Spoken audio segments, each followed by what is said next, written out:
Good afternoon, everyone. Thank you for joining today's ICOR webinar on the Agile BIA.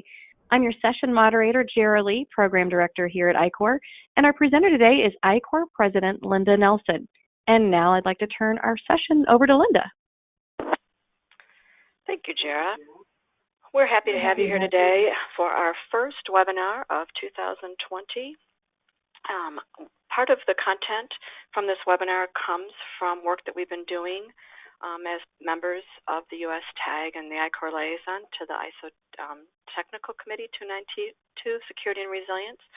So when we start looking at the BIA information, I will clarify some of those things as well.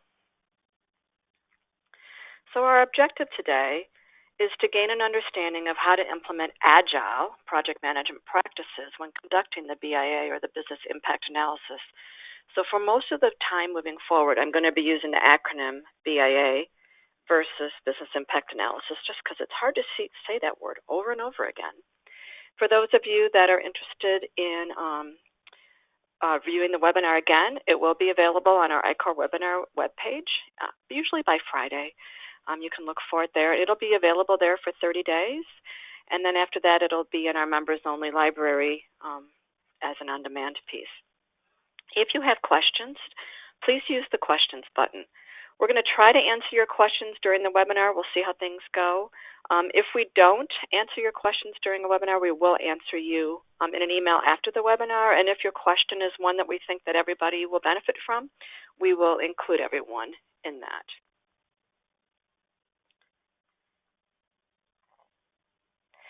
So the alternate title of today's webinar is BIA's Gone Bad. And I'm sure some of you can really appreciate that because we've all been, if you've ever participated in a BIA, you've seen how difficult sometimes it is. And the major challenges that come up is things like people saying, it took us over 6 months to complete our BIA, and by the time we finished our report, our results were no longer valid. Or we can't get top management to support to actually do it, so we can't conduct a BIA more than every 3 to 5 years. And I want you to think about your company and think about the changes you have every 3 to 5 months versus waiting every 3 to 5 years. And this important data that you're collecting in your BIA, imagine how outdated it is after 3 to 5 years. And then lastly, is getting people to participate. This is always something that people complain about. There's so much data that we need to collect. We have to get so much information, and it takes people a long time, and we have to ask it of so many different groups of people. We just can't get the information back. Or if you're trying to do it as interviews, if you try to do a project plan for interviewing everyone you need to do, it's virtually impossible to get all that scheduled. So we're going to talk a little bit today about why the traditional BIA methodology doesn't work, or really why it doesn't work as often as we'd like it to. And this really has to do with change. Everything changes and nothing stands still. And this is we know this, we live this, and it seems like change is happening faster and faster from year to year.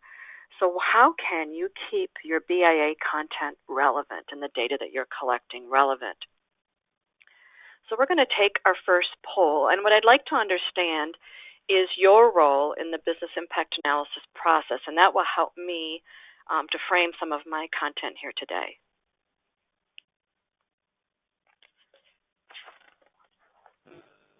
Okay, so we're going to launch this poll here.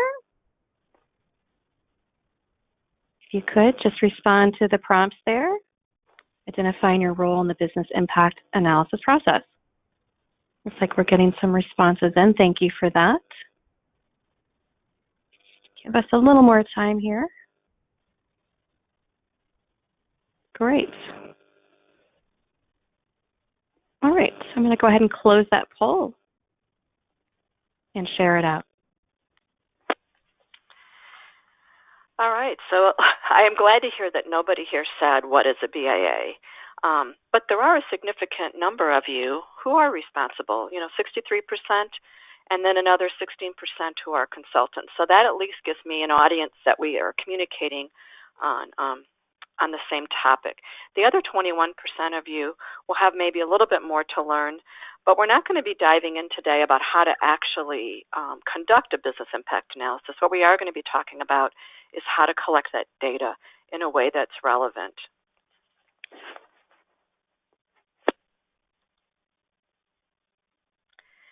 So as you know, the business impact analysis is really the cornerstone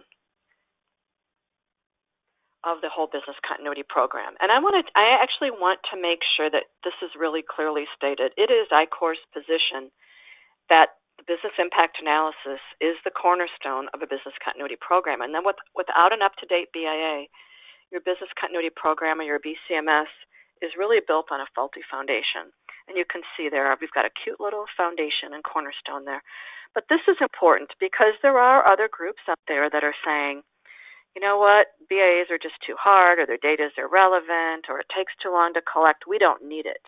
We can operate without it. And I'm going to challenge you that in the international standards world, the people that develop international standards on how to implement and develop a BCMS, the BIA remains a cornerstone in that. A simple definition is really, it's the process of analyzing the impact of a disruption on the organization. And to move a little bit further, it's an understanding of the impacts to the business if its activities stop, and it enables the organization to prioritize the order and capacity level to resume those activities. And that sounds like a definition, but it really is what you're doing. What happens to the company if our activities stop, or more than one of them stop? And how are we going to decide what we're going to do and when and at what capacity level in order to get those started again? Some of the outcomes of the BIA process include things like it enables the organization to determine what are your adverse impacts that the disruptions would have on its operations, and then to put together an outcome or a statement and justification of your business continuity requirements. Why are we doing this? It also enables the organization to really obtain an understanding of its products and services and the activities that deliver them. This might sound really ridiculous. Of course we know what we're doing. But sometimes you find that the activities that support the delivery of those products and services were more important than you thought they were. I'll go back to a business impact analysis that was done all the way back in the 80s for an insurance company, and they found that their mailroom was really an interdependency, and they were reliant. A key process was reliant on the mailroom, and I was laughing because I actually spoke to some people that are running that program today, and they said, "Well, Linda, it's still a key activity, and it never would have been understood without having conducted that BIA, and it changed how they managed the mailroom itself." You also need to determine priorities and time frames for resuming those delivery. What are you going to do when? What resources do you need? And then again, like I just mentioned, what are your dependencies, both internal and external?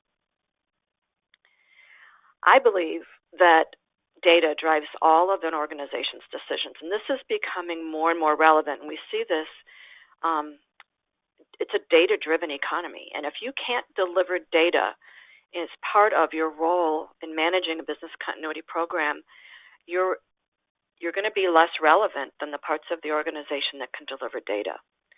So that data needs to be relevant, and it needs to be an embedded process. It shouldn't be something that you're doing every 3 to 5 years. So your data must be relevant, and it also needs to be current. Too often, the data is dated. How about that for some fun English? But because the BIA is seen as a project, and it's often a cumbersome process, no denying it. If we do it the traditional way, the BIA projects can be very cumbersome, and it requires time and resources. And if you're really busy with your day-to-day operations, managing your BCMS, trying to add something like a business impact analysis can become overwhelming. In addition, we're seeing that more and more of the people who are responsible for running the BCMS in the company have never actually conducted a BIA. And so if they do one, they're usually, or oftentimes, they're hiring a consulting company, and this can drive up the cost, which also then increases the time between projects, because not only now do you have to get top management commitment for you to do the project, but you have to get top management commitment and funding to outsource that project. I want to talk next about the required BIA data. What are the things that you need to be collecting, and what are the things that you need to be delivering to your management? We're going to talk first about the identification of loss scenarios. When you're conducting your BIA, and really for your whole business continuity program, the focus should be more on what's the impact, which is why it's called an impact analysis, to the organization if something happens, versus trying to do what back in the day was called contingency planning, which was, if this happens, what are we going to do? And we understand we need contingency planning, and usually we have contingency planning for things like life safety issues, like how to when you evacuate, how do you evacuate, that kind of thing. But I want you to think that when you're delivering BIA data, it's going to be more relevant if you talk in loss scenarios. So what will happen if we have a big loss of employees? And a loss of employees can happen from anywhere from, your building being destroyed and people dying while they're in your building, to losing employees to a competitor, to, now we're talking about this corona flu virus. And I actually was looking this up the other day and was absolutely flabbergasted to find out that, between 500 and 600,000 people die globally every year from the flu? I thought it was a joke. And I'm like, okay, so what makes this coronavirus any different? And I'm not going to go into that now, but you need to be thinking about those things. It's how many employees do we normally lose annually? You could do it that way. And if we have some kind of a disaster or a big problem that hits us, how could loss of employees impact us? I think most often what organizations plan for is loss of facilities, and usually the cause of that is from some sort of a natural disaster, and that's the thing that gets people's attention because it happens. And now that people are talking more and more about climate change, and our natural disasters are coming more often and becoming more painful, they hurt us more. This idea of loss of facilities is still planned for, but we also know that people can work remotely, so there's some balances happening with that. And maybe your organization doesn't even depend on its facilities anymore. So it's really interesting to see over the last 10 years how some of these loss scenarios and planning for those has changed. Of course, we all worry about loss of technology. I can tell you that in my office, the internet goes down, everybody thinks they should go home. And I'm like, no, you can still actually work without the internet, but not having access to your servers and other things as well. We are all dependent on technology, so that is a loss scenario that I think everyone plans for. We are also becoming a much smaller world, and loss of suppliers, if you have critical or key suppliers or sole source or single source suppliers, that is something you need to plan for, as well as loss of customers or clients. Maybe your company is really dependent on a few of your customers or clients, and what happens if you lose those? This was particularly relevant, in the United States when you look at Detroit, Michigan, when we were having all the problems, between 2008 and 2012 with the auto industry. If you lose a client, it was a big deal. So you need to look at, what are the potential impacts over time? So maybe you have a loss of facilities and you're fine for a day or two, but what if it's going to be a month or two or as long as a year? What does that mean to you? So planning for these loss scenarios should be one part of your data collection. Another piece of required data is looking at your impact types and criteria. ISO 22301, the 2019 version, was published in the middle of October of 2019.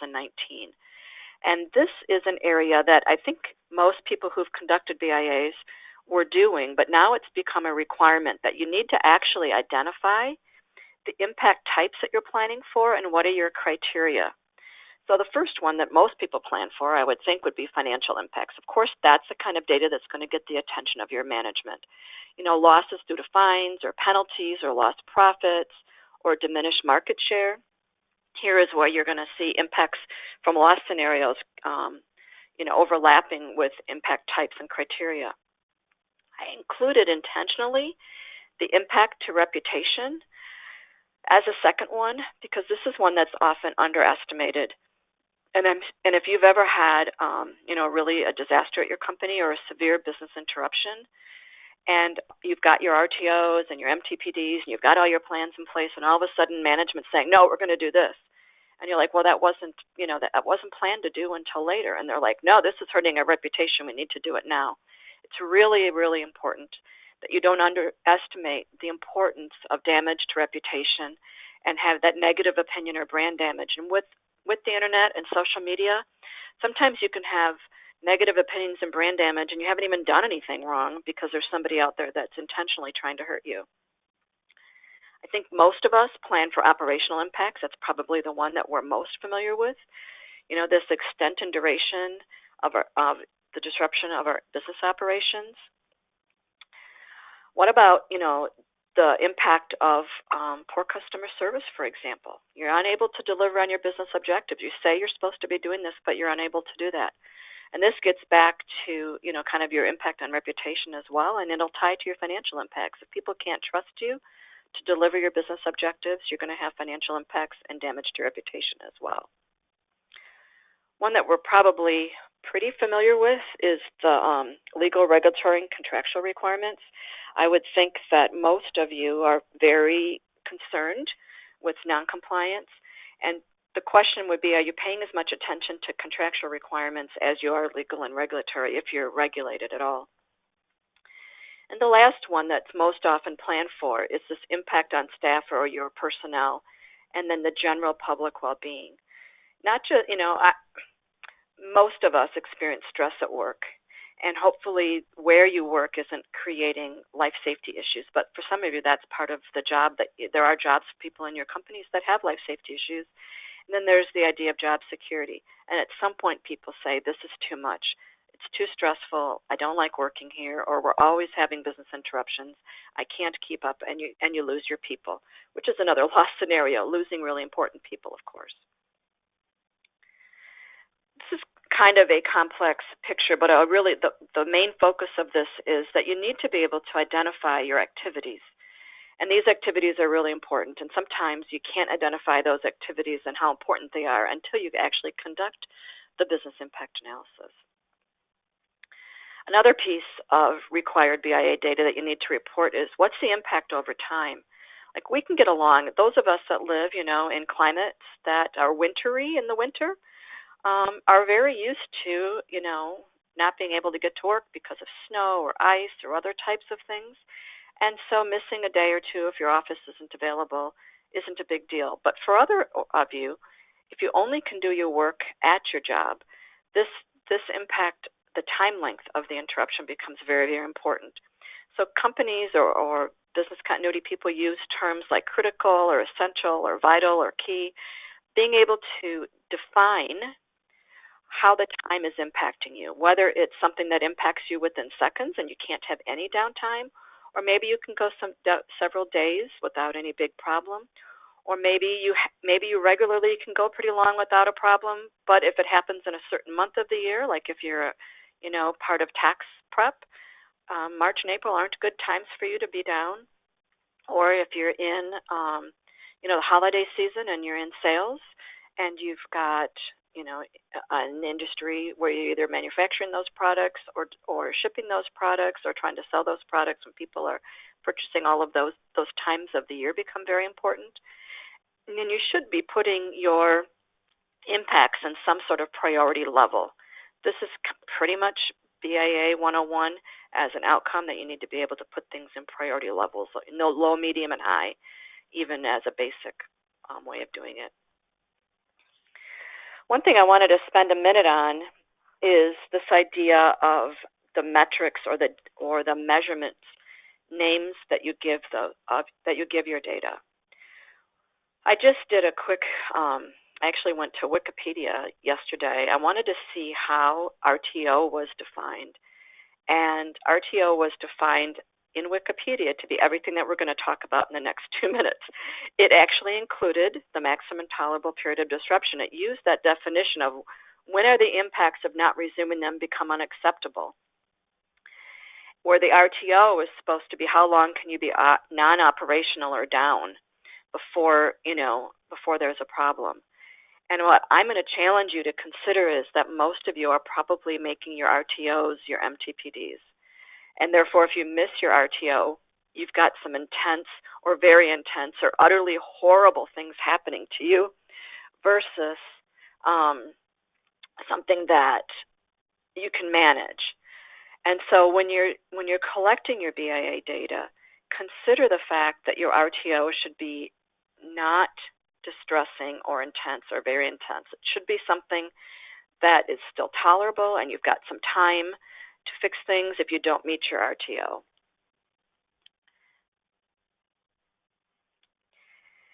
Next, I want to talk about service levels. So ironically, in this definition for RTO, it also talked about service levels. And some people use recovery point objective because that's really the definition in IT of lost transactions. But I want you to think about the fact that we also have work in progress. If you're working remotely and you're not syncing the data from wherever you're working back to that could be considered lost data as well. So what is your actual loss tolerance or service levels? How much data can you afford to lose? How much work in progress can you afford to lose? And the last major measurement that we talk about generally, and you might have other ones that you use as well, but these are the 4 that you should be using, and that's why I call it required data, is what are your minimum level of services or products or minimum acceptable capacity that's acceptable during a disruption. For some activities, you say we can be at 0% for a few days. Others, like for a call center, you might be saying we need to be at 150%, or if your outage is an IT outage, we actually need everybody on board plus anybody, we need all hands on deck. And so considering by each activity, what's your level of service? Or if you have a client, remember we talked about losing clients. If you have a major client, let's say you can only produce 50% of whatever it is that you're producing. Let's say you're a manufacturer of some kind. Who gets that product? Do you split it between all your clients, or do you give it all to one client? Those are decisions that need to be made, and that's what we're talking about here. Another way to bring all this data together is to look at to determine your priority levels for each activity. So again, how much data can you afford to lose? Here you've got a comparison between HR, customer service, finance, sales, and IT. When do you need to have the activity recovered? When does it become damaging if it's not recovered? And at what service level or capacity do you need to be at? So this is just an example of data that you should be delivering to your management or to whoever your client is within your company. The last thing second to the last thing we're going to talk about is you need to also determine your resource requirements. So what do you need for people? What kinds of information and data do you need? What kinds of buildings do you need? What equipment and consumables do you need within those buildings? What do you depend on for your information and communication technology needs? And if you're just saying IT, remember that it's also communication technology because it's all tied together. What about transportation and logistics? Do you need additional finances? And what kinds of partners and suppliers are you depending on? What are those resource requirements from them as well? The one that I think most of you or many of us forget about is we talk about communication being a strategy. But you need to collect your communication data as part of your business impact analysis.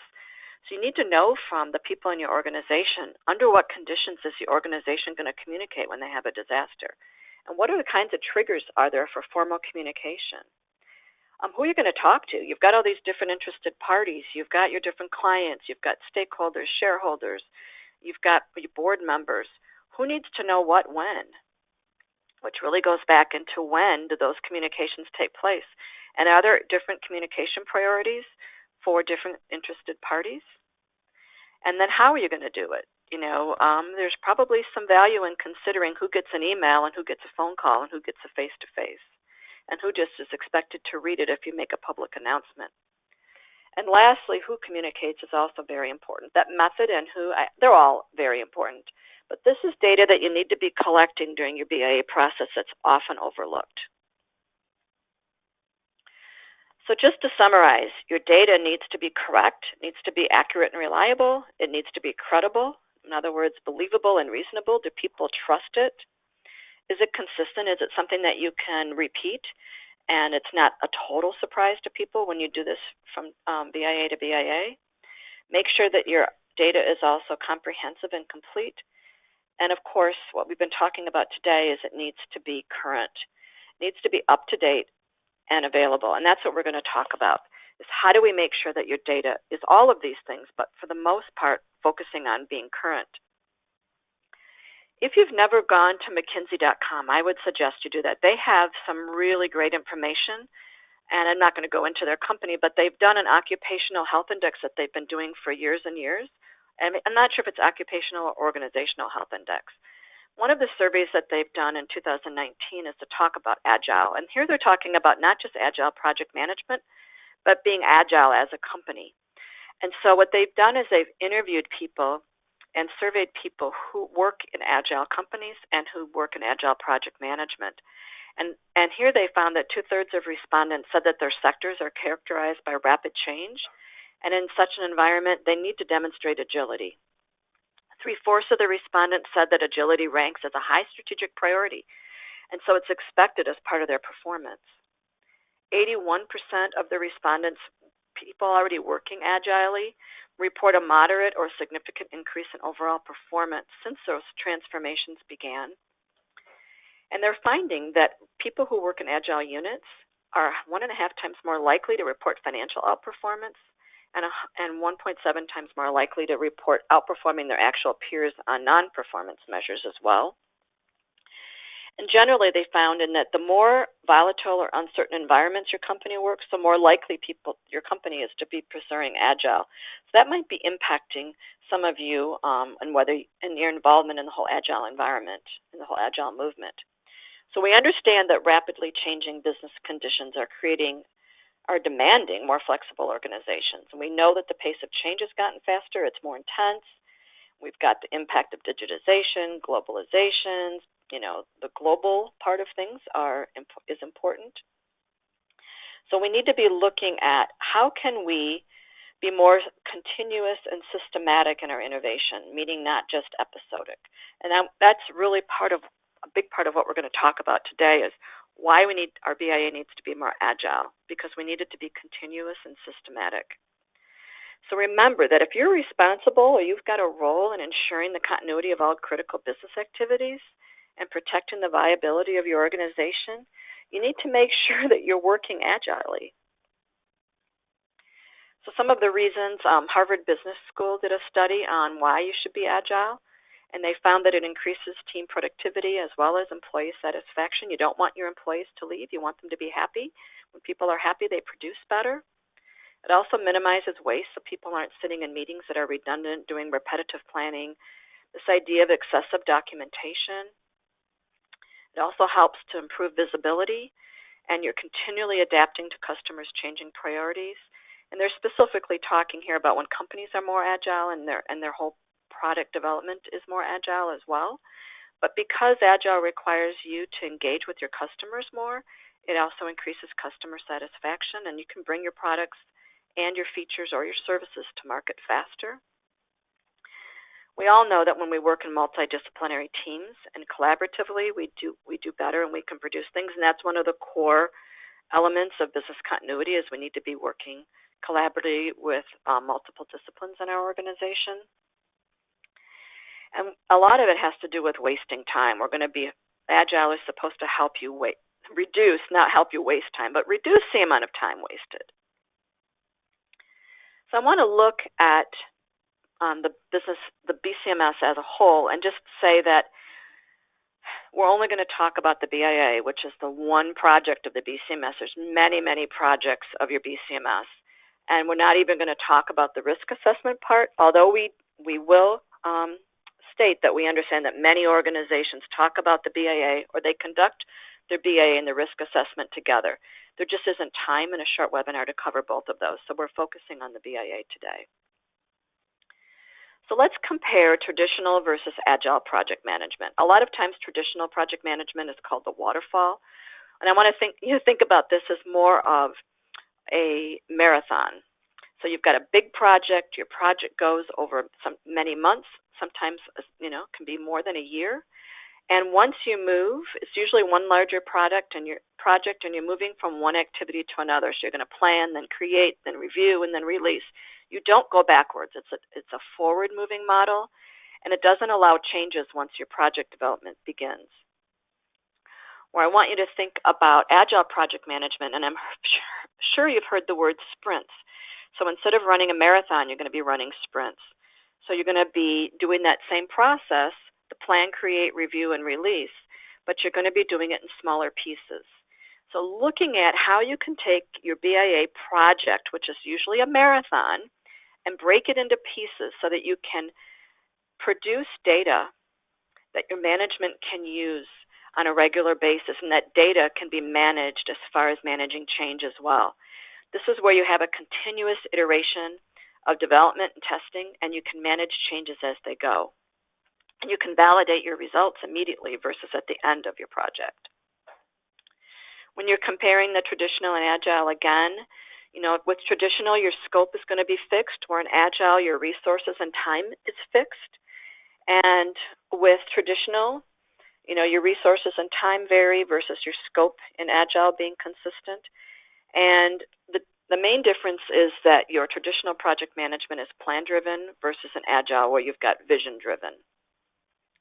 I wanted to do some comparisons of the two. So here on the left, you'll see traditional where your scope is fixed versus an Agile, your time and effort are fixed. You've got a linear model versus an iterative process.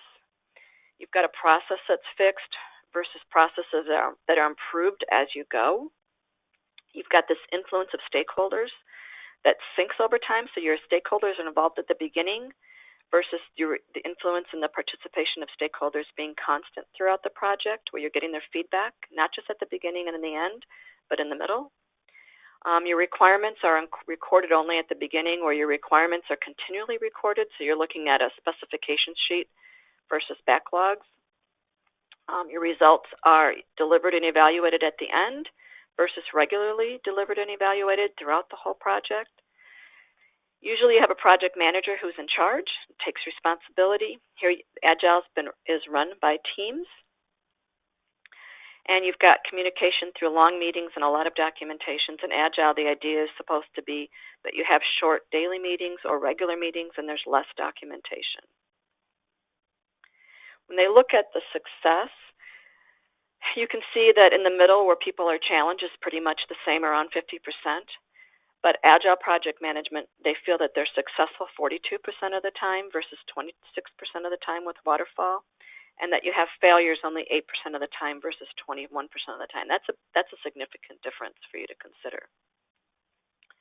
So we're going to take our next poll, and I'm going to take a look at some of the questions that have come up while you do that. But I'd like you to share which type of project management methodology is used at your organization.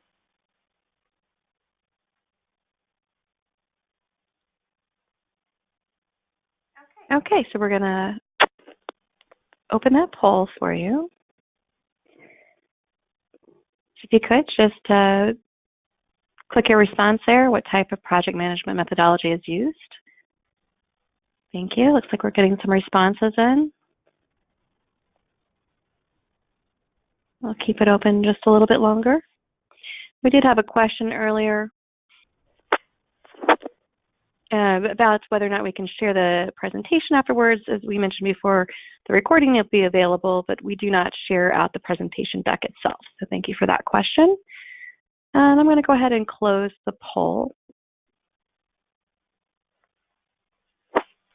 Oh, it's interesting. I was actually expecting Agile in some parts of the organization to be more, because what I've been seeing when I've asked this question in the past is that a lot of IT organizations are doing Agile, and that's spreading.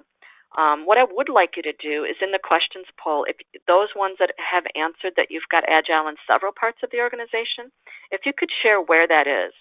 I would be, same thing with some parts and in several parts. If you could share where that is, that would be great.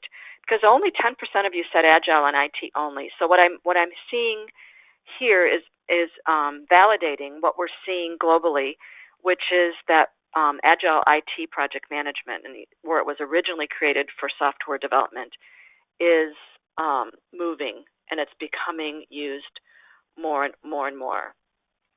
I also am pleased that only 1% of you said you have no idea. So you've got a task ahead of you to find out. But we still have 18% of you that are traditional only, and that's actually a lower number than I thought. So that's making me feel good about that. So we're going to go ahead and hide the poll.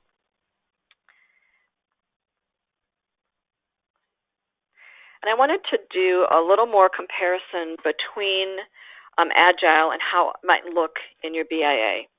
So here we've got this. The Agile Manifesto has 4 values that they have. The first one is that they value individual interactions over processes or tools. And for Agile BIA project management,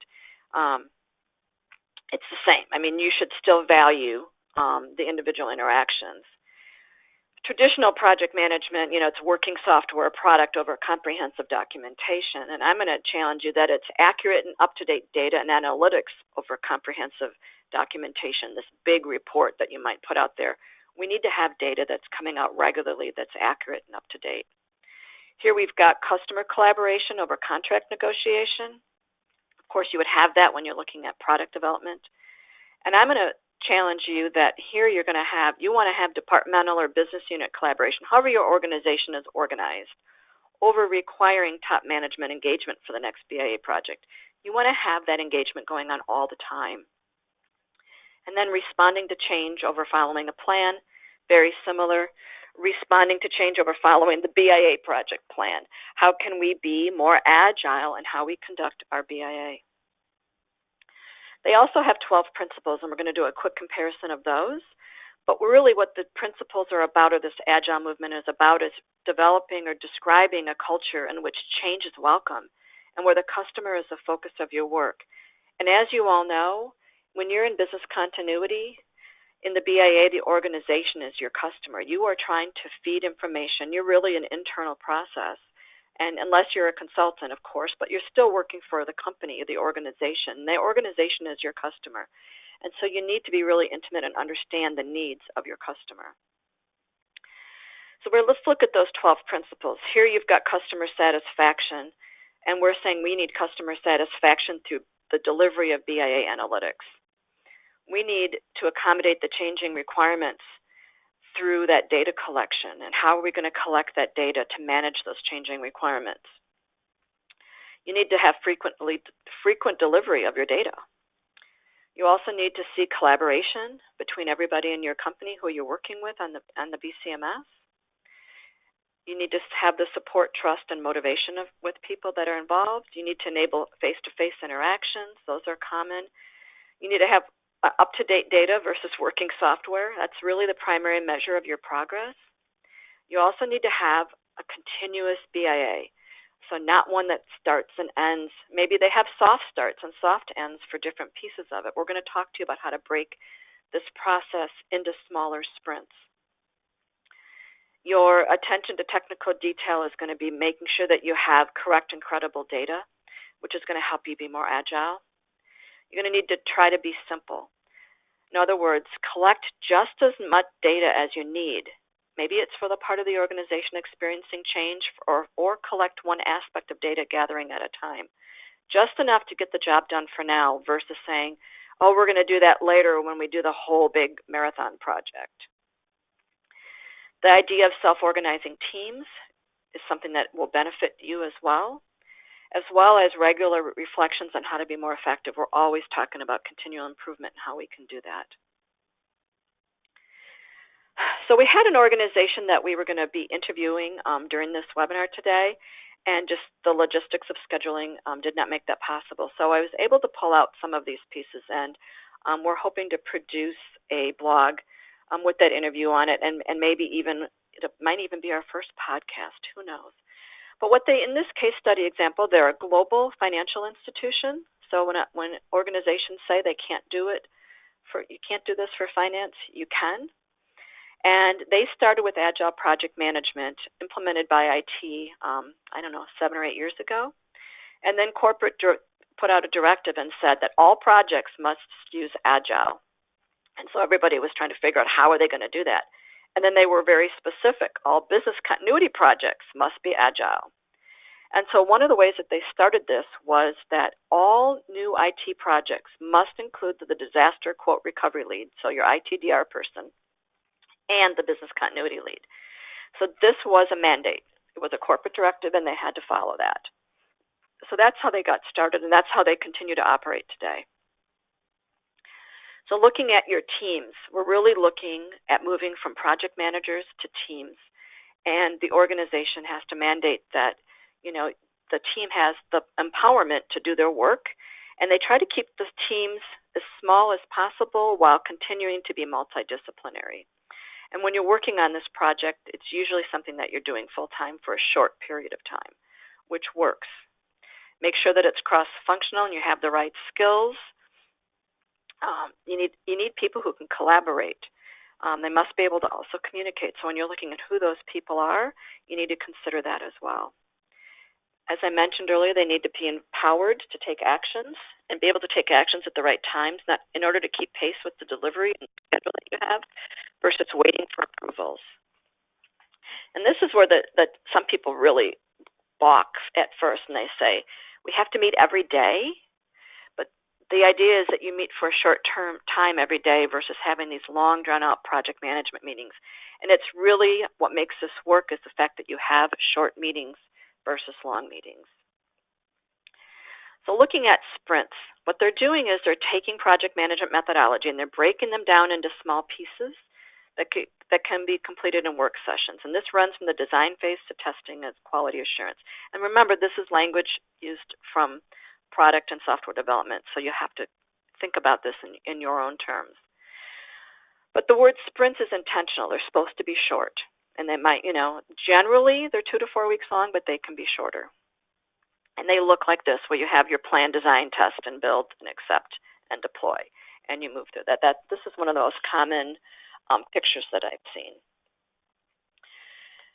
So this sprint methodology allows you to release segments as they come about. This continuous release really allows you to demonstrate that you're being successful. And this is where, when you hear top people asking the question, how do I get top management buy-in? I get it at the beginning, but then we lose it.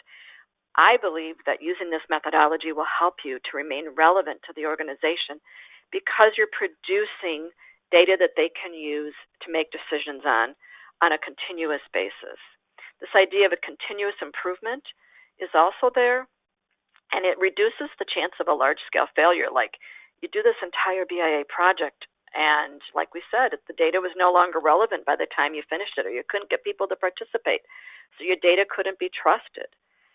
This is really important, and so this would be one reason to sell this idea of doing this in sprints or smaller pieces. And so you can give your partial results after each sprint.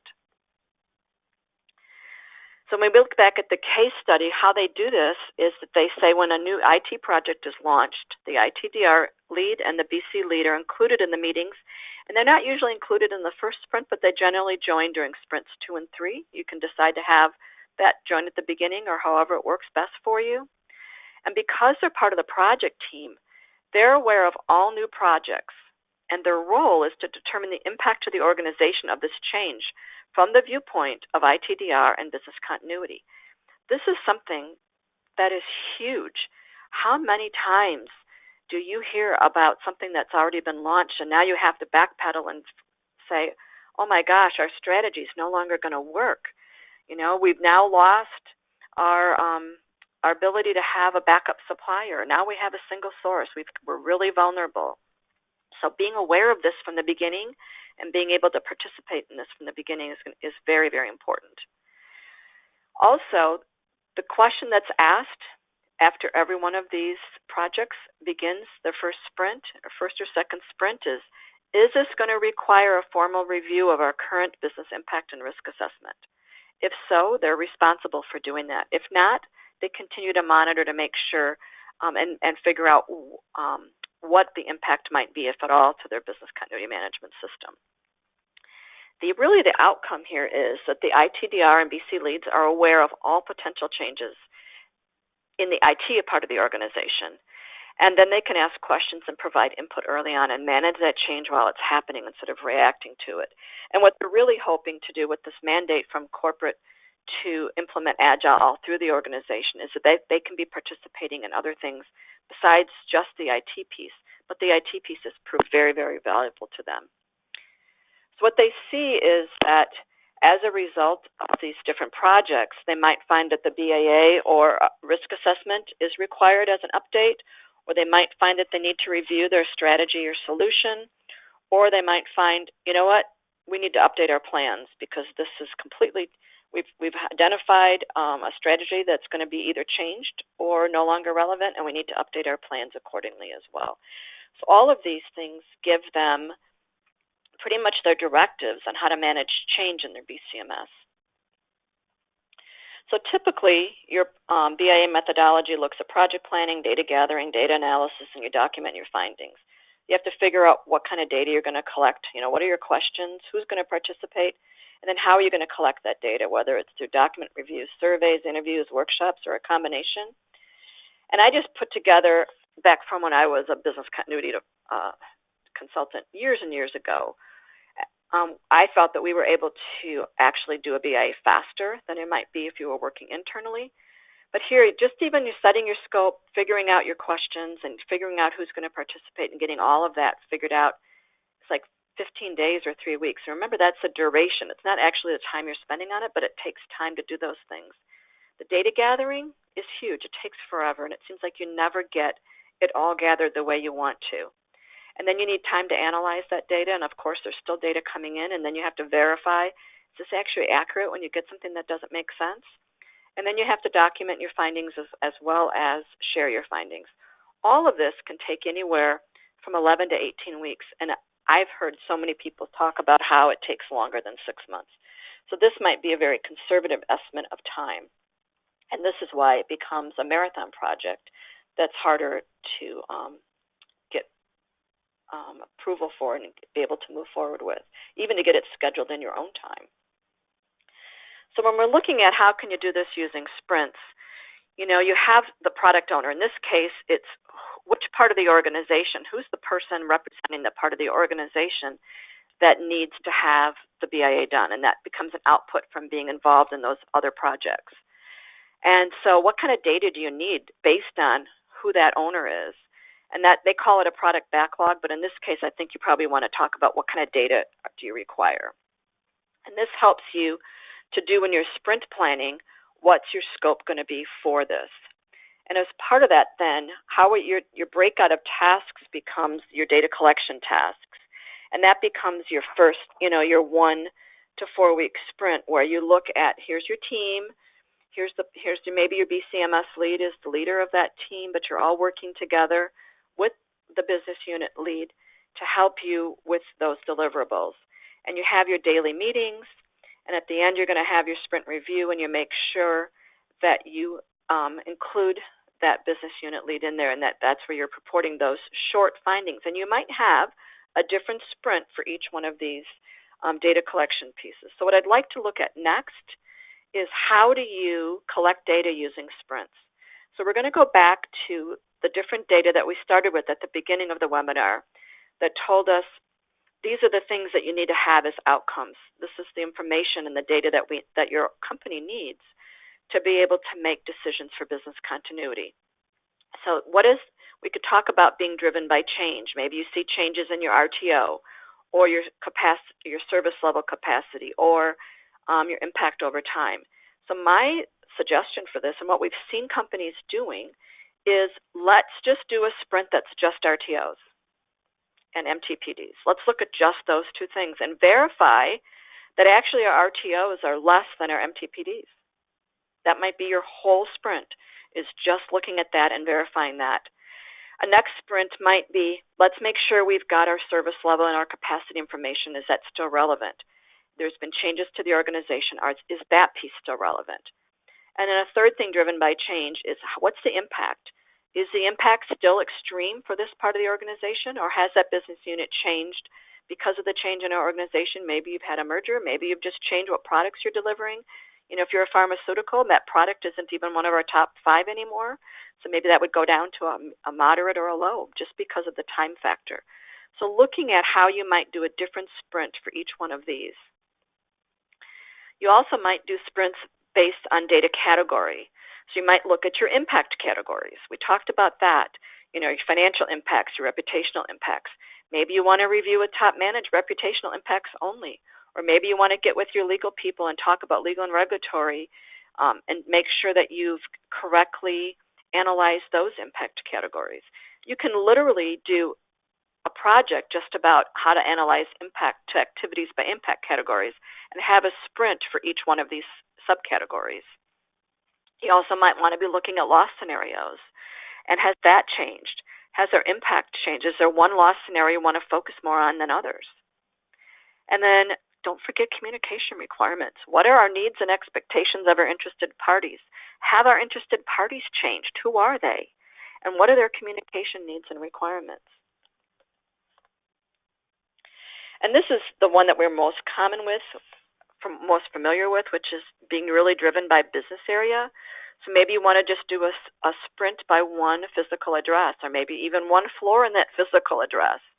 Maybe you want to do it by a line of business where it's a specific product or service, or a process. Is this a customer-based process? Is it a manufacturing-based process? What is it that you want to drive that particular sprint?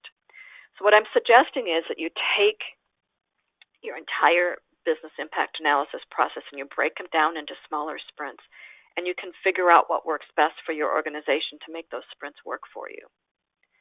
Because you need to be able to deliver data that's correct, credible, consistent, current, and complete. So how do you do that? As I said, break up or divide up your different BIA requirements into smaller ongoing projects versus one large project or marathon that's completed every few years. Ensure that at least one BCMS representative is included on at least the IT Agile project management team. If you have an Agile project management team, figure out how you can be part of that. At least it's a test case, and it's something that they're already good at doing this so that you can become part of what they're doing. Make sure that you report data as it's collected rather than every few years. This is going to be how you maintain and make sure that the business continuity management system is relevant to top management. So here's my challenge to you. We've talked about how to do this for your business impact analysis. Think about how you might actually manage all the projects that comprise the BCMS. So starting with the BIA, because as we've stated, it really is the cornerstone of your BCMS. And this is where you drive all the data, and this is where you can have the most impact to your organization. But also look at the risk assessment process. And how do you do a risk assessment in your organization? Do you even own that, or is it owned by your risk department? How can you become more agile with the risk assessment process and join maybe the people that are managing that? How do you become more agile in your strategy and solution selection? And by the way, if you aren't familiar with the new standard that was published, like I said, 22301 in October, they have added requirements for solutions. And so you're going to need to understand the difference between strategies and solutions if you want to align to that standard. Plan updates. Oh my gosh, that's all everybody talks about is trying to get people to update their plans. So how can you do that on a regular, continuous basis? And we all struggle with scheduling exercises, not just in our personal lives, but in our professional lives as well. How do you get these exercises scheduled, and how do you get people to participate? Because we say, if you're following traditional methodology, you need to do an exercise at least once a year or annually or as changes occur. It's tough to manage change if you're only exercising once a year. Another, I won't call it a new requirement, but it's a requirement that has been moved from Clause 9 to Clause 8, and this is looking at a capability assessment. It was in the standard before, but moving it to Clause 8 means it's part of what you should be doing for your BCMS. And then, of course, you also should be doing performance evaluations, monitoring how you're doing that self-assessment, doing that internal audit, doing an external audit, all of those sorts of things as well. So how can you take the knowledge, and I would say start with the BIA, and then over time figure out how you can become more agile for everything else that you're doing in your job as a business continuity professional. So I'd like you to finish up today with our final poll and to see to what extent do you feel you could be more agile and how you approach the BIA. And this is one where you choose all that you apply, because maybe you already are doing some of those things, which we did see from some of you. So go ahead and launch that poll and choose all that apply.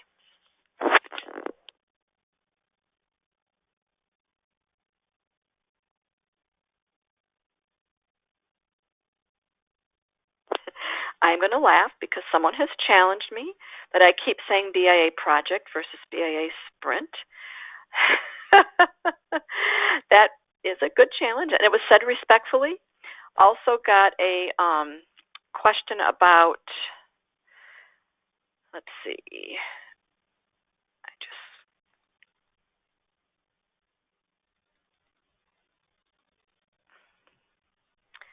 question was, it would be interesting to know what industries are represented regarding Agile use, and that's a really good question, and maybe that's something that we can learn more about. The question was, should project managers now become Scrum Masters? Probably, yes. And I'm not telling you that I'm an expert on this whole Agile project management piece, but it should be something that you should consider. And yes, I think the question, does the Agile method make the BIA ongoing? And I think that's yes, that is what I'm suggesting, is that should be our goal for how we're doing this, and that is a major selling point.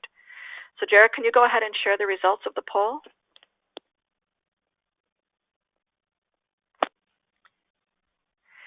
So it looks like about 8% of you, we haven't sold you on it yet. They don't see any need to change.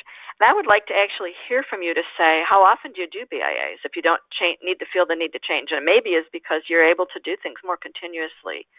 39% of you are intrigued and are going to speak to IT about it. 62%, I feel like that makes me really happy to think that some of you, more than half of you, have considered that you can try to implement this in a small way. And then 27% of you say that you already are using the Agile approach and that there's ways that you can grow with that as well. That's really interesting. I'm very intrigued by this, and I'm hoping to publish in our iCorrespondence newsletter, which is really our blog. I'm hoping to write this up and get this out next week, and I would encourage you to respond to that blog. It'll also be posted on our LinkedIn. So if you could respond to that and maybe share how it's working for you, we can maybe create a way for us to share with other people how it's working for you and how we can learn from each other. Of course, we would be remiss if we didn't let you know that we have education and credentialing programs for business continuity, from implementing the standard to doing a self-assessment to formally auditing it, as well as our new COR series, which we launched last fall, and which deals more with competency areas and how to be a leader in organizational resilience. We'd love for you to take a look at those. Those are also offered globally through our training partners. And then, of course, some of you have already signed up for a lot of webinars, but we have our whole webinar schedule here. Beginning, our next one is about ensuring ICT continuity. And we're going to talk about knowledge management. This might be something that you're not as familiar with. Talk about risk management. And in May, we're going to get insights from a third-party certification auditor on what they look for when they do audits. In June, we're going to have a guest speaker talking about crisis communication.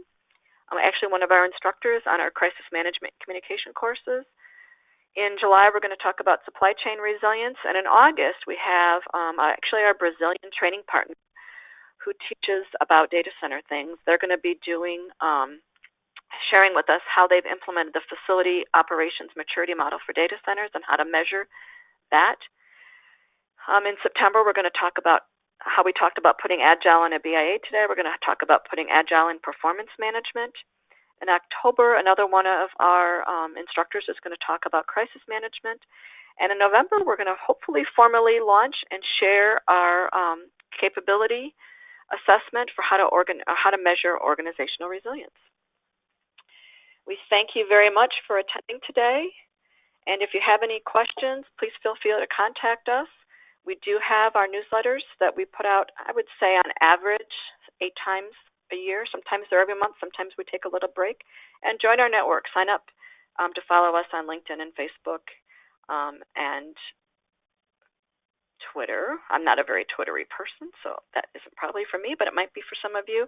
And we do post a lot of our information on YouTube as well. So thank you very much for attending. You will get a certificate of attendance. So if you need that for CEUs, you'll receive that as well. We hope to see you at our next webinar.